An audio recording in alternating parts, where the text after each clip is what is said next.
Welcome to the Literacy Bugs presentation entitled Teaching According to the Stages of Literacy Development. This presentation is the third in a series, the first being an overview of literacy development, followed by planning and monitoring for effective teaching and learning.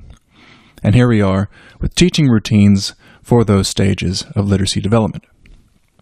Now, before I begin, I'd like to emphasize that viewers and listeners should go to the Literacy Bug and download the slides for this presentation. In particular for this presentation, because later slides in the presentation can become quite wordy. And you'll probably want to have access to those for review after listening to the presentation. In addition, there's some appendices that I included in this presentation that don't fit within the core of the content or make it too long. And so these are also for review when you download the slides. So please go to theliteracyBug.com/s/teaching-routines-stages.pdf. But that URL is also in the description of the YouTube video and on the presentation itself.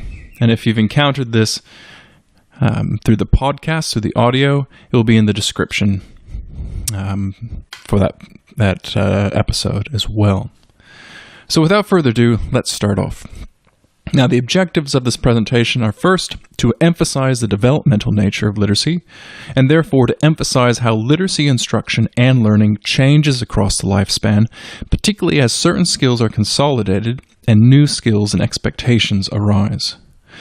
We'll outline how literacy is both a cognitive and social achievement that involves both the mastery of skills as well as the exploration of content. And in particular, we'll outline the various texts and routines that are applicable to Schall's stages of literacy development. And below, I provided a link to our own discussion and expansion on those stages of literacy development that appear on the Literacy Bug website. And in fact, that page is the most popular at the Literacy Bug. So the key principle that launches this whole presentation is from Catherine Snow, that being literate is a very different enterprise for the skilled first grader, fourth grader, high school student, and adult, meaning that our expectations of what a first grader can do and can achieve are very different from the fourth grader, and so on. Now that makes perfect sense. But if we put in the expectations of how we define literacy is actually conditional upon where a learner is or where one is in their schooling. When we talk about literacy for the first grader, it predominantly means the ability to decode and spell and become proficient at that written code. For the fourth grader, there's certain assumptions that work has mainly been done, and so they're learning to read. They're learning to read more independently and to make sense of things. In the high school student, there's also the assumption, okay, they can read, but can they read critically? Can they read academic material? Can they extract key information, formulate that information, summarize it, explain it, and provide viewpoints and perspectives? And as adults, we use literacy in such a variety of manners. It's not merely about being able to comprehend academic content. As adults, we need to be able to navigate diverse texts, including bills, tax statements, newspaper articles, technical reports within one's workplace, procedural texts, etc. And so these texts become more functional as opposed to academically explorative. So what we mean by literacy is really diverse depending upon the age of the learner. For instance, word reading is the best predictor of reading comprehension in the early years. So in other words, if the learner can decode, then they're on their way to comprehension in those early stages. When I say early stages, it could be kindergarten into grade 1 into grade 2 and partially into grade 3. Is that if decoding is in place, then one has a better chance at being able to comprehend the texts that are being explored for that age group. But then other skills, such as being able to conjure up background knowledge, to be able to draw conclusions, to infer from text, to be able to summarize regularly what one is reading, to be able to identify main ideas and supporting details, these are more important predictors of comprehension as decoding develops through experience. So once decoding is achieved, then there are these deeper processing factors that differentiate learners. So the importance of different skills do change across the course of development. Also, as an example, that if we also assume that a certain group of individuals are all developing word-level skills, in other words, word recognition and decoding skills, then it's going to be their language skills that differentiate them. When I say language skills, that's going to be the differences in their vocabulary knowledge and their ability to follow more complex sentence structures, grammatical constructions, and their ability to comprehend language. That's going to account for more of a variation in reading comprehension. In particular, this is true for English language learners. There's data that suggests that English language learners can reach national averages in decoding skills at an age-appropriate level, but still lag behind on meaning-based skills. So in that case, they might be able to decode at an age-appropriate level, but their vocabulary are much smaller in English. Their ability to follow sentence structures are much smaller than in English, and they're also their ability to follow figurative language or inferential language is also less sophisticated. And so that whilst they've achieved a certain level of decoding skills, it's their language skills that need to be worked upon and practiced and challenged for them to become great readers. And then even beyond language skills, what we have is one's processing in their reading. In this slide that you see before you, it's being able to identify the purpose of a text, be able to explore the questions at the core of their reading, be able to extract information, and once one extracts information, to be able to make interpretations, draw conclusions, inferences from that material, being able to identify concepts and themes in that material. And if I switch it around, also being able to identify the point of view from which that text is being written, and the implications of that point of view, and the assumptions that that point of view is making upon the audience and upon the subject matter. And so that incurs finer level cognitive skills, such as being able to plan and set goals for one's reading, to be able to reflect upon one's prior knowledge and bring that to the fore to influence what they're looking for, to be able to ask questions, to be able to predict, to be able to visualize, to be able to make connections between what they're reading and what their life experiences and what their curiosities may entail. Being able to summarize, being able to adopt different positions, different perspectives, to be able to form interpretations and monitor those interpretations and seek clarification when something doesn't make sense, and to be able to then revise their understanding and their comprehension based upon new information. And furthermore, to be able to analyze and reflect and evaluate what they're reading. And so the instructional focus does change across time. So in the early years, there's this, what we call a focus on surface level strategies. Can they access that code so that the squiggles on the page make some sense?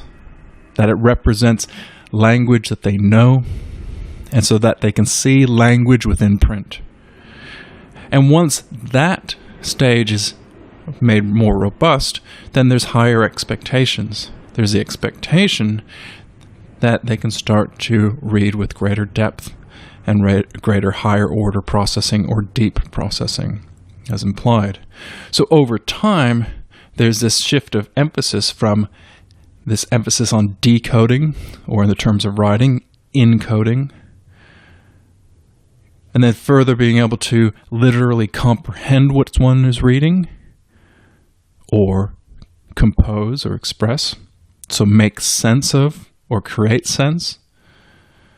And then even then, there's that's not adequate or enough, and so we want individuals to be able to infer extract information from what they're reading, or be able to express with subtlety what they're exploring, to express meaning. And then that's even also not enough to be able to just make conclusions. One needs to make those conclusions, but also interpret and evaluate, analyze, critique, make an assessment of the ideas. And the relative weighting that we place upon those 4 levels is very dependent upon where a learner is in their developmental trajectory.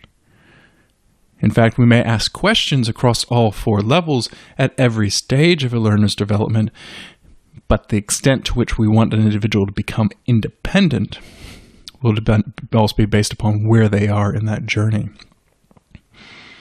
So let's say in the early years, heavy emphasis on decoding, but highly scaffolded and oral conversations in interpreting and inferring.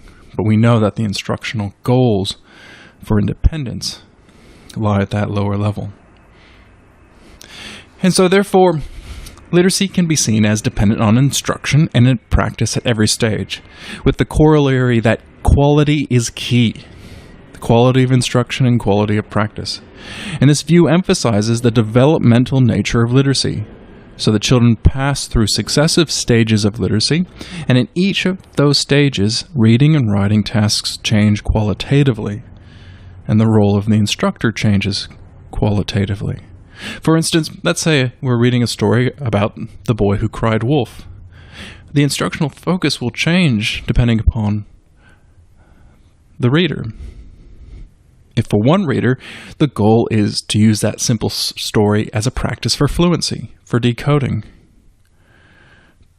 But perhaps there's an assumption that that can be done. So then it's about, let's say for an English language learner, taking that simple story and focusing upon literally understanding what is happening in that traditional narrative. And perhaps there's an assumption that the person can clearly understand what's happening in that narrative, so we want them to draw conclusions. What is the story telling us? What's happening? Can we read behind the lines? What's the purpose of the author? What are they expressing? So that they understand the significance of that story.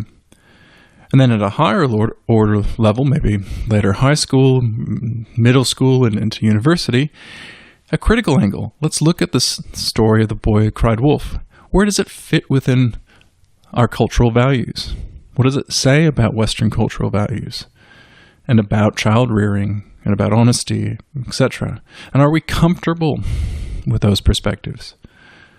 Now, we could jump straight to, an adult learner can jump straight to that higher order processing of the ideas within the text, but that might not necessarily be the best level of instruction if that adult can't read at all. So they might be able to have a conversation about the concept of the boy who cried wolf because they're familiar with the story.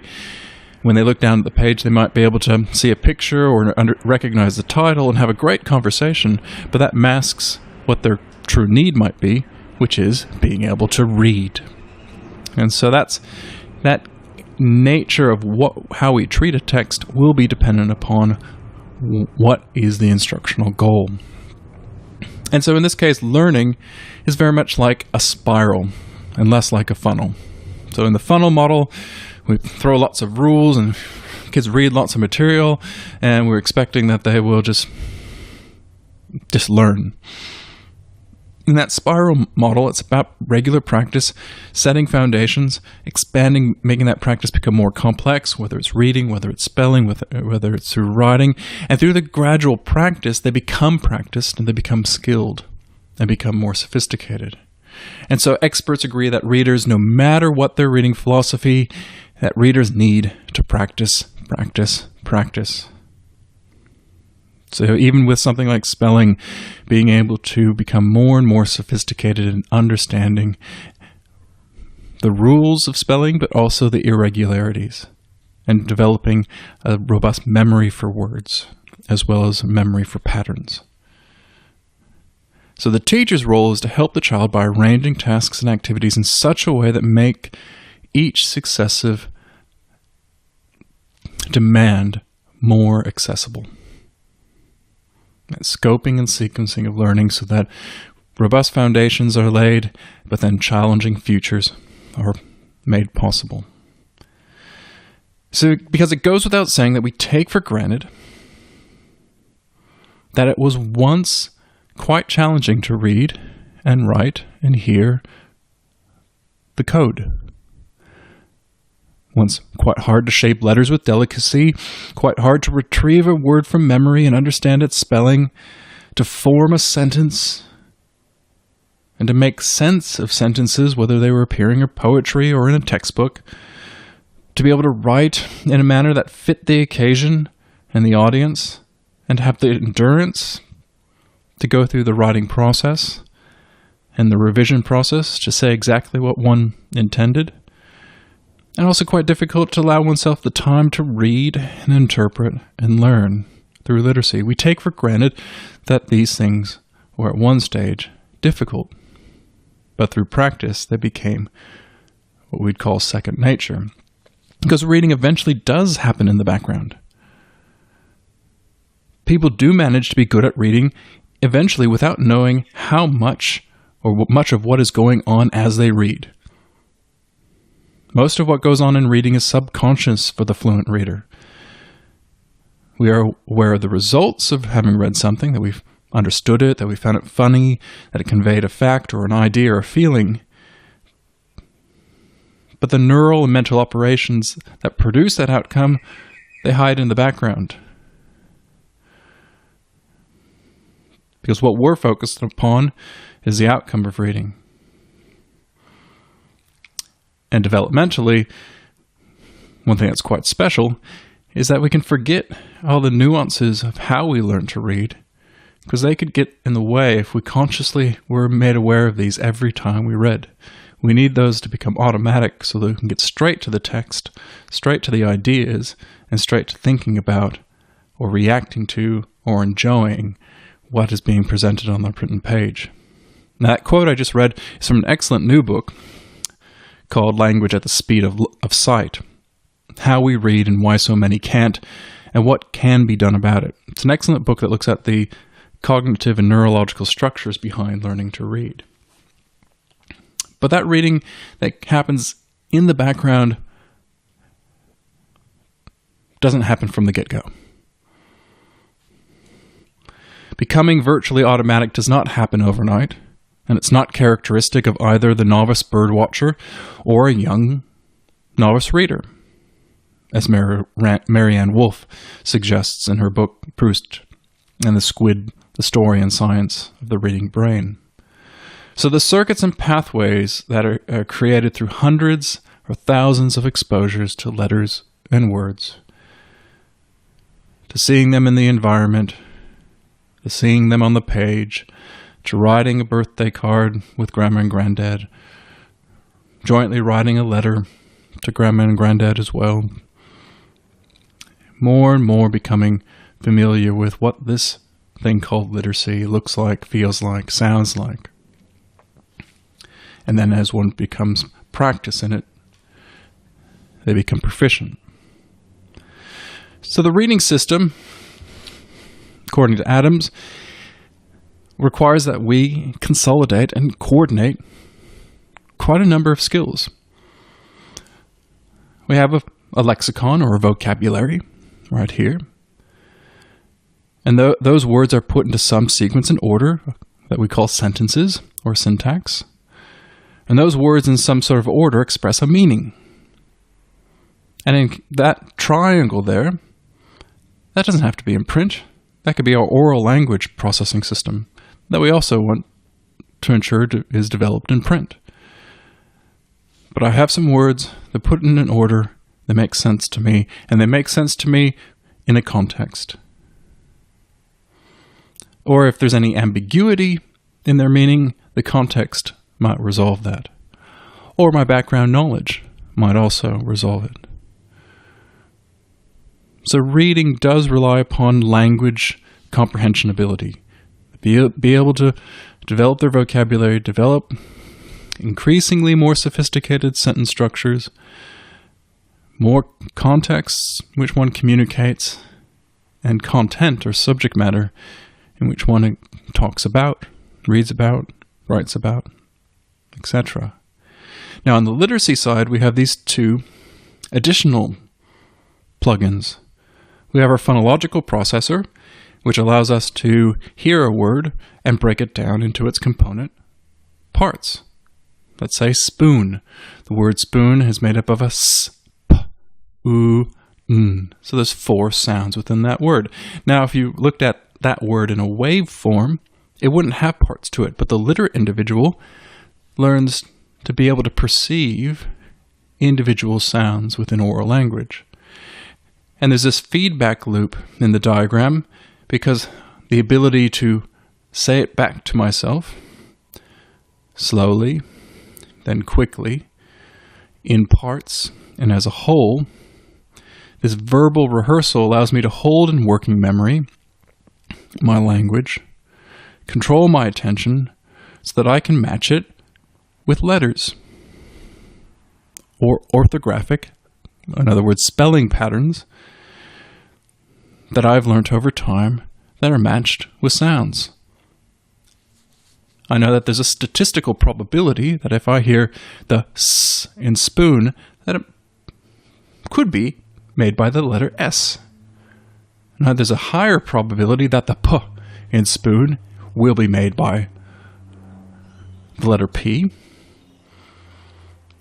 And then the oo sound. The oo sound can actually be made by quite a number of letter combinations. As a young child, I might spell the word S-P-O-N because I've yet to learn the double O pattern within English.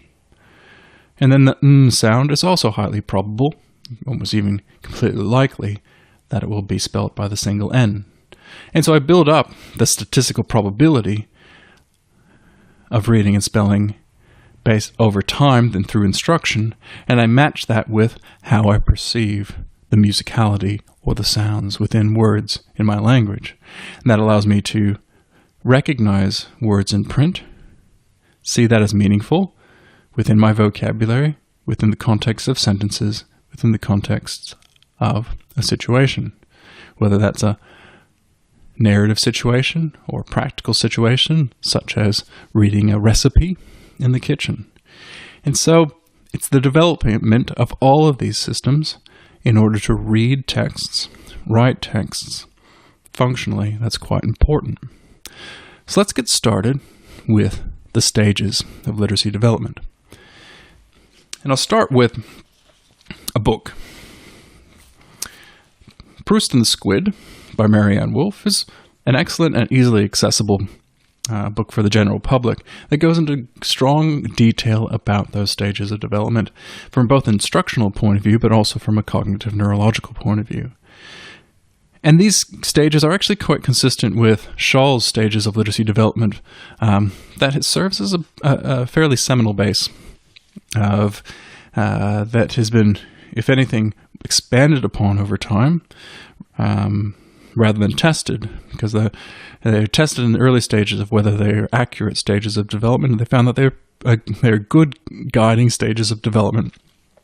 And so the research focus has been more to understand what is occurring in those stages rather than to challenge its basis. So the first stage is what is referred to as the emerging pre-reader stage, from 6 months old to 6 years old. And this is this period in which we're not expecting the learner to be able to read. In fact, Marianne Wolfe makes the point that the brain isn't actually neurologically mature enough until 5 years old to be able to read words. They might be able to do subtasks of reading, such as develop oral language, develop phonological awareness, being able to identify letters, but being able to combine letters and sounds into words that I know is something that the brain matures in its ability to do after 5 years old. And so this emerging pre-reader stage is typified by, on one level, oral language development. This is the catalyst in those early years, is to develop as much vocabulary and talking and alacrity with language as possible in those prior to school years. In addition to oral language, it's also being read to, becoming familiar with the concept of books, about conversations of books, about the concept of story, and also through that, over time, the concept of print. And I say through time because when one does eye tracking exercises with children, a picture book, whilst it has print on it, the child is actually spending 90% of their time looking at the pictures as the adult talks, as in many ways completely oblivious to the print on the page until later in the process. Until later on, the child starts to realize, oh, there's this link between the words that the adult is saying and these squiggles on the page. So that's another key goal within the pre-reader stage, is developing a concept of print. What is a word? What are letters? What's the difference between a letter and a word? And also to becoming phonologically aware, understanding that this thing called rhyme, that within words there are syllables, and within words there's also individual sounds, and how those sounds correlate with the alphabet that I'm just learning. And so at this stage, one is not reading independently. Instead, one is developing those foundational skills of oral language, phonological and phonemic awareness, their awareness of print, and their awareness of the alphabet. And it's in the next stage of the novice reader that correlates with grade 1 or first grade in schools in places like Australia and the US and Canada, that one starts to develop word recognition skills, to be able to spell basic words, to be able to read phonologically or phonemically controlled or phonically controlled texts. They're starting to read in the traditional sense of the word. They're not becoming automatic, but they're starting to integrate those sub-skills into what is required to read and to write.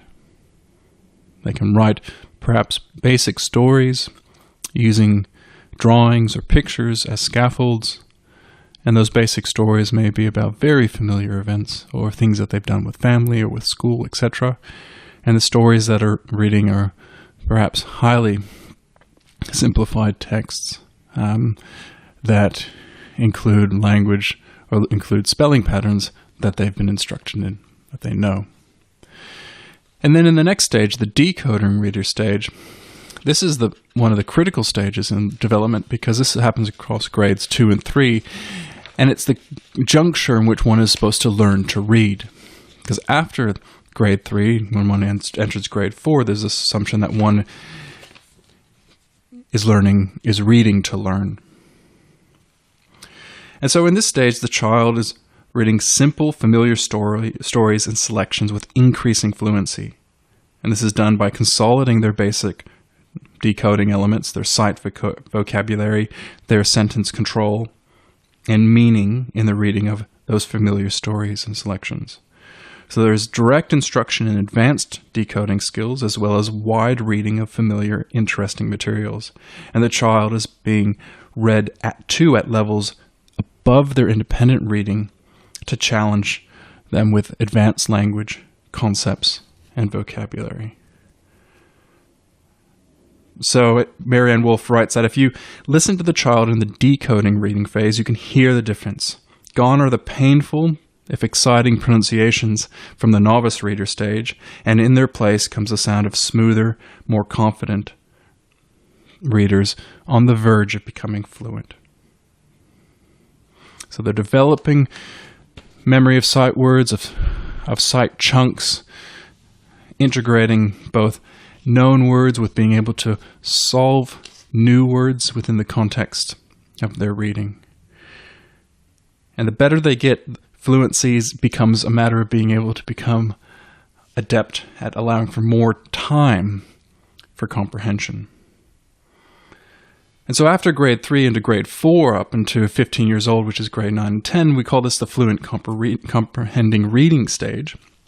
And so at this stage, there's the need to read a variety of texts, extract information, main ideas, explore themes, being able to paraphrase, recount, summarize, explain based upon what they're meaning, becoming proficient at reading for a variety of purposes and writing for a variety of purposes, accurately and insightfully. And so in the last stage, the expert reading stage, all that hard work falls into the background, And we want readers to be able to read purposely in the communities of practice. So read like a historian, read like an artist, read like an electrician. Their goal is to read with depth of understanding and to be able to apply that understanding within their educational, their employment, their civic responsibilities. So across those stages of development, if we match that with Schall's stages of reading development, there's this interesting relationship between language and literacy. So in that first stage, which Schall calls stage 0, the 6-year-old can understand thousands of oral language words, but they may not be able to read any words in print, or they might only know a few words in print. So there's a big gap between their oral language and their literacy. However, by the end of grade 1, children can read and write up to 600 words, which is fantastic. But that's still small in comparison to the 4,000 to 5,000 words that they know in their oral language repertoire. Now, at the end of grade 3, there's an assumption that a child can read and write 3,000 words, which is also excellent. But again, small in comparison to the 9,000 to 10,000 words that they have developed in their oral language. So they can speak and write and talk, or they can speak and talk about words, but maybe if they have to write verbatim what they've said, they might struggle and then compensate by writing down simpler words that they can spell because their oral language vocabulary outstrips what they can produce confidently in print. And that's why children's written language may appear to be up to 3 years behind their oral language at this stage. Because while they might be able to say something, to get it onto the page, they need to orchestrate fine motor movements, working memory to hold in their head what they want to say, problem solve how to spell or how to put that message onto the page, and making sure that they don't forget the rest of the story in the meantime. So at this stage, it's also important to provide students with the strategies to be able to note down and plan what they want to say so that as they write, they don't forget the richness of their stories or their descriptions or their knowledge. So it's only in stage 3 and at the that oral language and literate language start to reach some form of parity. So at the beginning of stage 3 in grade 4, listening comprehension is still more effective than reading comprehension and composition. But when you start getting towards grade 9 and grade 10, literacy and listening should be equally comprehensible for those who are reading very well. And then beyond this stage, if I allow this slide to continue, literate language overtakes oral language. One can understand more complex material on the printed page than if that spoken material was read out loud. And I think this makes perfect sense.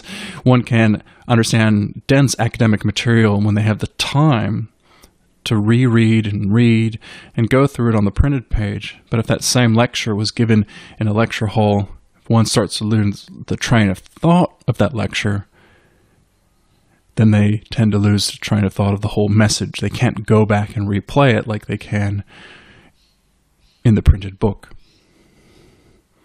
And so because of that relationship between oral language and literacy, in this one diagram that we have from a grade K student sample, this picture annotated of the parts of the body, or in this case a map of the body, we could assume that the child has the oral language to label all of these things: head and skull and eyes and arms and pits and legs and foot and shin.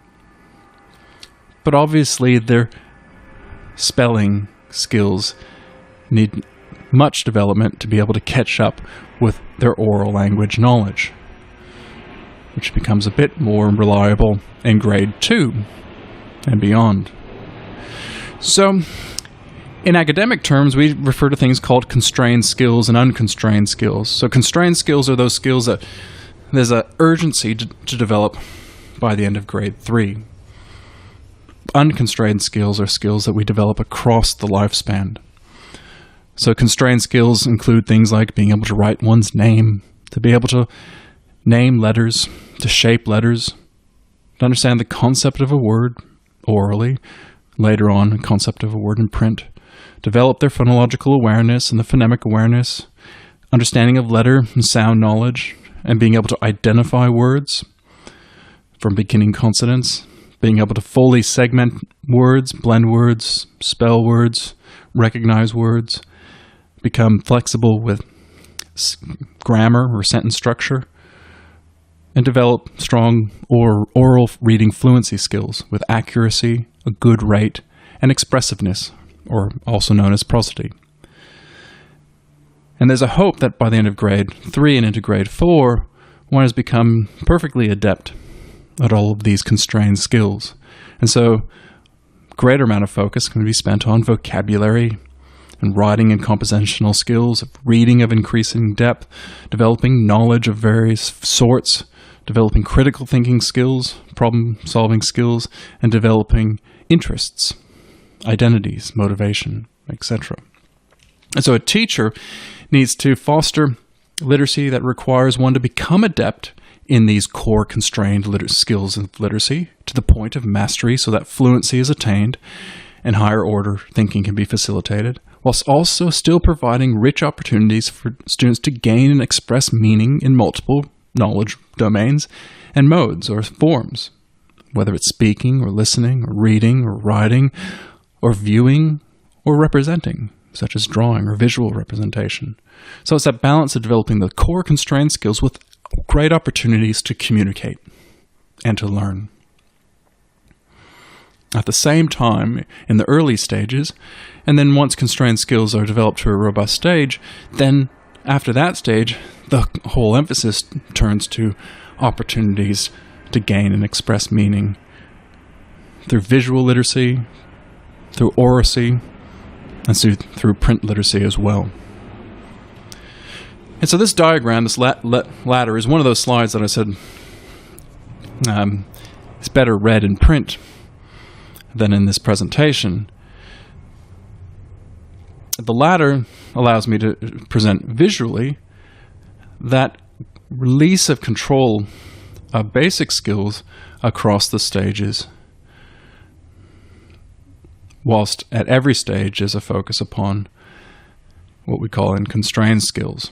So let's look at this closely. Stage 0, again, that's your birth to 6 years old. There's activities to develop their concept of print, knowledge of words, etc., their phonemic awareness, their alphabetic knowledge, and in this case fluency, but of just being able to read individual sight words. And at that stage, they're developing their vocabulary. They're developing their writing in the sense that they're drawing pictures and they're having pseudo attempts at writing, mock writing. They're exploring stage-appropriate reading materials. They're being read to of great high-quality picture books, and they're developing their knowledge. Now at stage 1 in grade 1, I put this dotted line because there might be still some focus upon the concept of print, in this case particularly around concepts of punctuation. What does punctuation really tell us? What do capital letters tell us, etc.? Still developing their phonemic awareness, alacrity, and being able to delete sounds, blend sounds, segment words, etc.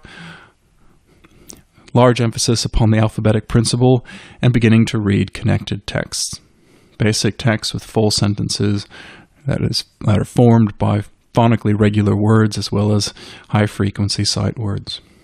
Now in stage 2, which is your grade 2, grade 3, you can see there's no longer a concept of print. There's an assumption that the child has an idea of what print is. And there's some dotted lines. There's an assumption that they are completely phonemically aware of sound patterns within words, but they might still need extra practice for refinement. And so decoding becomes, and spelling, decoding skills, noticing orthographic patterns becomes quite key, and heavy emphasis upon developing fluency skills. with strong rate, accuracy, and expressiveness. Still developing their vocabulary, still developing their writing, reading age-appropriate material, developing knowledge, etc. So in grades 4, 5, and 6, assumption that phonemic awareness is well and truly a flexible skill. Developing maybe those advanced alphabetic knowledge principles, such as understanding how prefixes work, suffixes work, adding inflectional endings to the end of words, understanding Latin and Greek roots, patterns within words, looking at word families, etc. And so fluency becomes further practice whilst continued development of unconstrained skills. And that's really important because at the end of grade 6, you move into the high school environment in which there's less opportunities to have things like dedicated literacy blocks. And so in grades 7, 8, and 9, whilst there's a little bit more practice and fluency, one is moving through subject specialist classrooms in your typical Western high school environment, whether that's in the United States or Canada or England or in Australia. And so there's a heavy emphasis upon academic discipline-specific vocabulary, writing, etc. And so because of that expectation, there's the assumption that core skills are all taken care of so that more time can be spent upon the language of the curriculum, writing in a diverse form of ways, reading both everyday accessible text as well as specialized text of the curriculum, etc. And then in later years of high school, there's no time spent on fluency anymore. It's purely in that unconstrained skill domain. And so, what does this all tell us about teaching and learning across the different stages? I've suggested in quite an amount of detail in that slide what that means. And these pictures here are what I'll now show you. Each of those stages will have a different routine. So your typical routine from birth to 6 years old will consist of, first, I say engaging experiences, being able to have really rich experiences, whether in a kitchen garden or play-based learning, to use language, to explore concepts, to develop one's vocabulary. As well as having lovely interactive dialogic read-alouds of quality literature, having conversations about characters and stories and what's happening on the page. These readings don't have to focus on exactly the print on the page. It could be using the rich visuals to tell stories and to ask questions. And within that context, focusing on particular words to develop phonological and phonemic awareness, being able to clap syllables, being able to detect rhyme, to be able to notice patterns in beginning sounds within words, and introducing early letter and early phonics sort of material. And when I say writing, when I say emergent and interactive, writing can also mean drawing. In this stage, students are having attempts at using representation to explore ideas, explore experiences.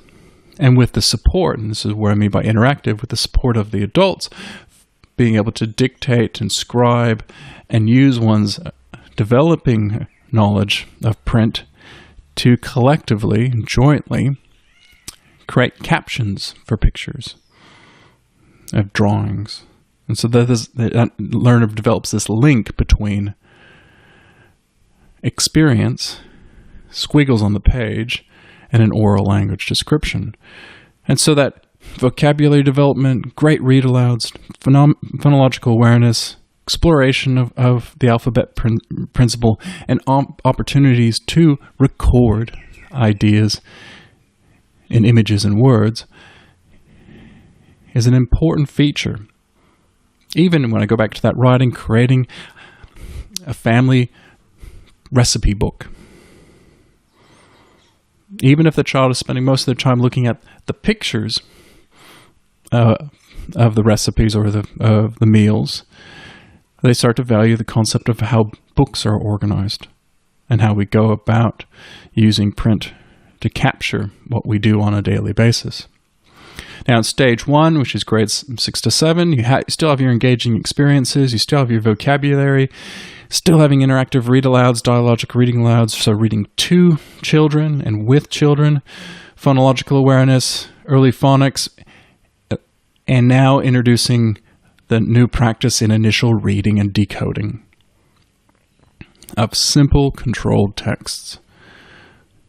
Continuing on with interactive joint writing. And in the appendices of this presentation, I include examples of student writing at different stages, but I also encourage you to go to the Reading and Writing project at Columbia University, where you can download sample texts across the age span to know what the expectations are at those different ages.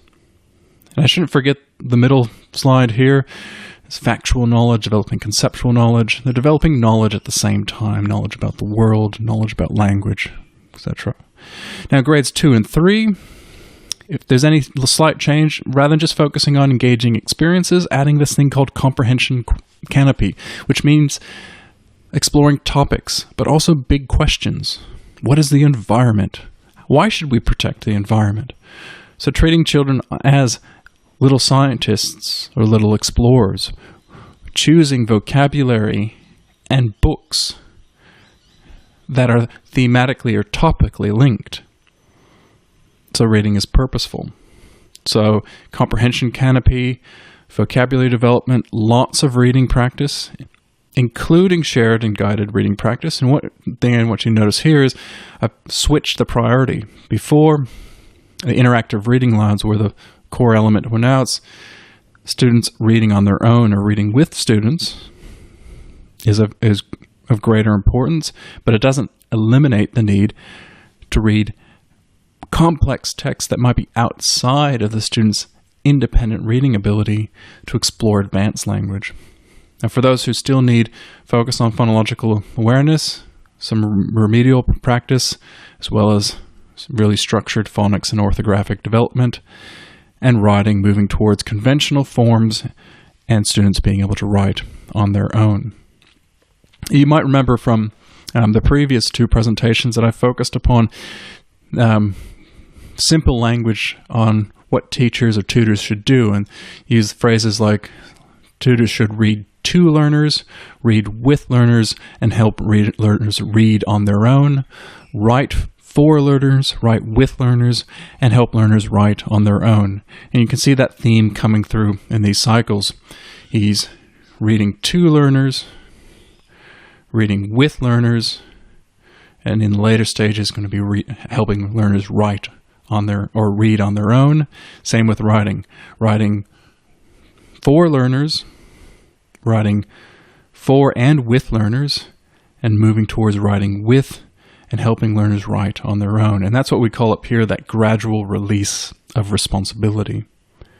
So in this big stage, stage 3, which is from grades 4 up to middle school and grades 9 and 10, move into this focus upon a comprehension canopy.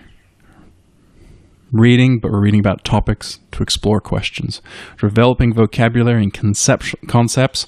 We're reading to learn, collaboratively building knowledge for critical discussions, and we're writing and composing to represent knowledge. That's your unconstrained skills. And inside that unconstrained skills is your skills practice. So sustained silent reading for fluency, maybe partner reading for fluency development, exploring the unique morphological development, understanding meaningful patterns within words, as well as grammatical mini lessons to develop and refine their writing skills and their reading awareness. So by stage 4,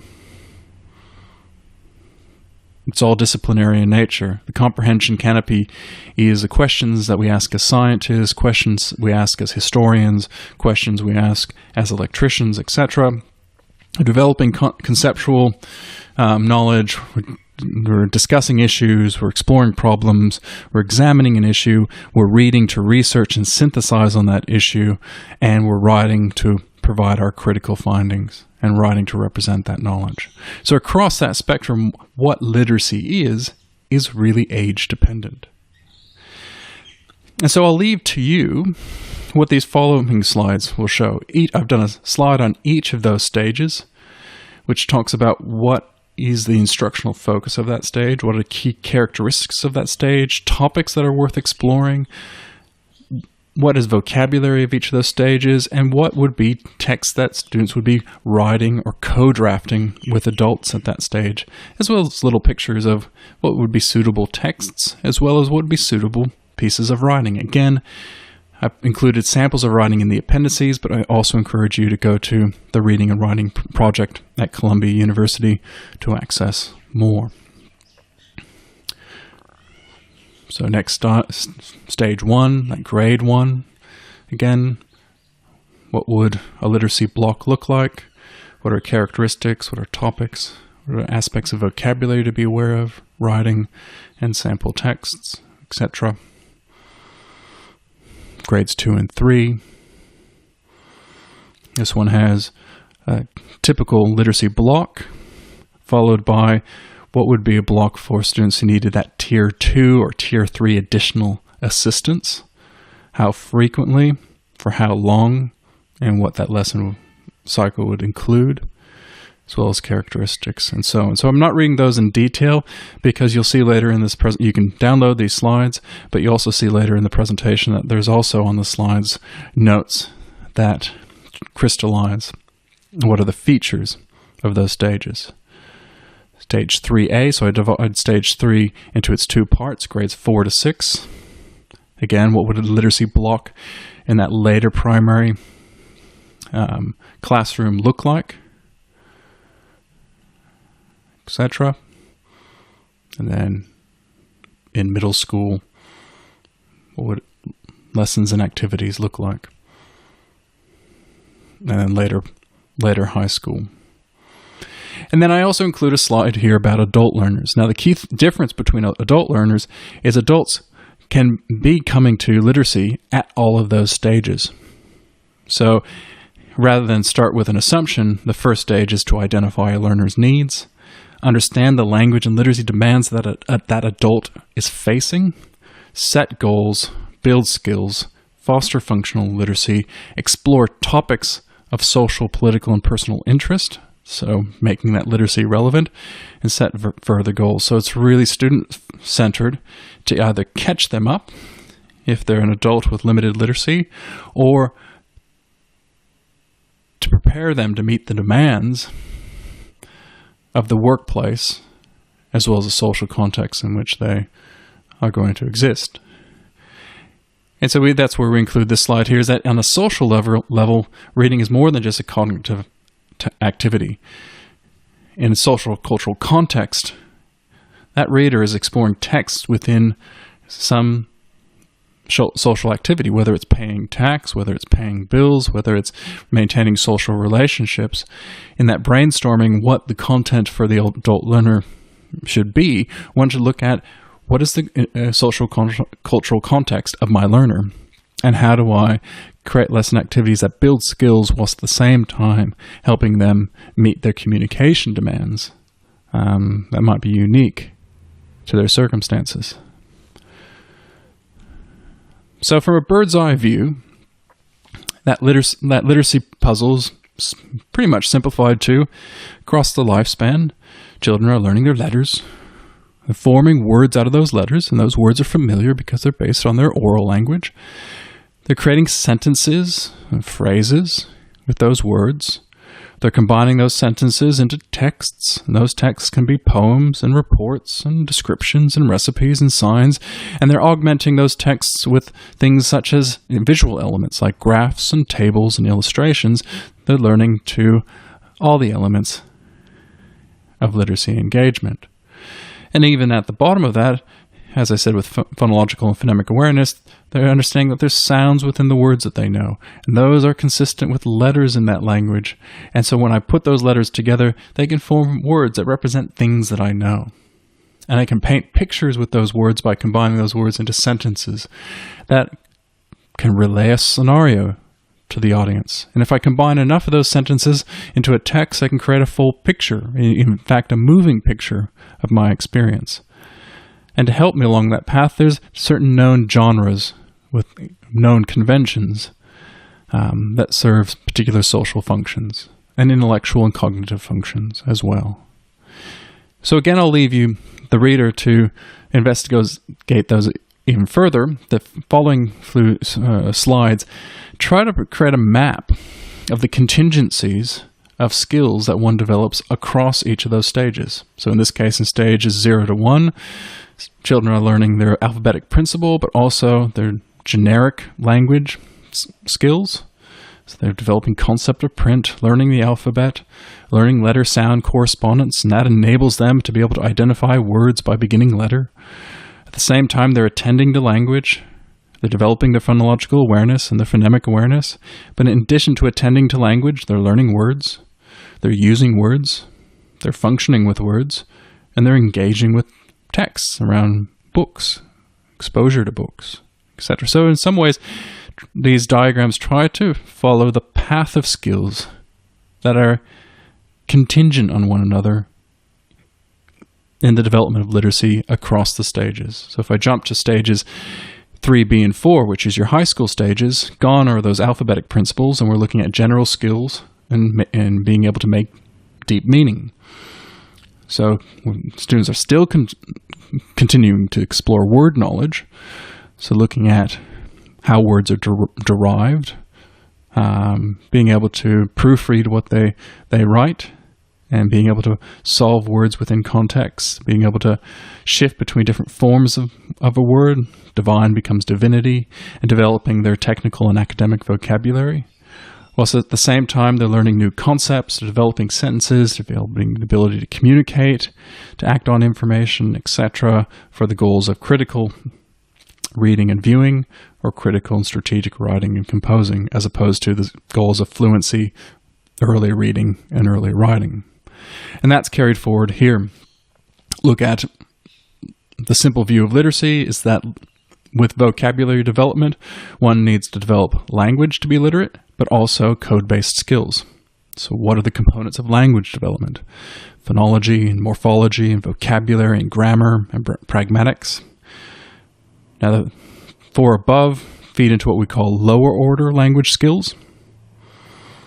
It's about becoming accurate and proficient, whereas higher order skills is about being able to create cohesive messages, being able to read the audience, being able to understand the conventions of communication within a culture, etc.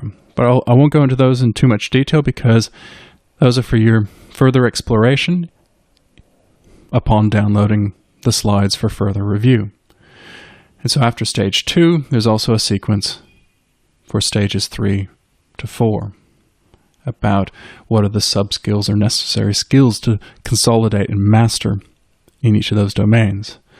And similarly, what does teaching and learning look like across the stages if we look at a flow chart of the types of practices that should be occurring in the classroom across those stages. So in many ways, these slides are summary slides. We're looking at across time, students are developing cognitive skills like attention and perception and recognizing patterns, but also being able to apply critical thinking skills and problem-solving behavior and the ability to collaborate with others to build knowledge, to solve issues.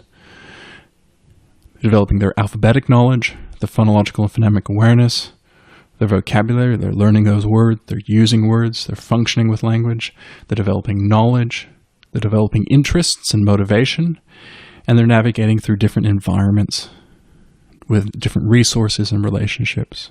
And so those become governing skills, and how they're taught will be dependent upon stages of development.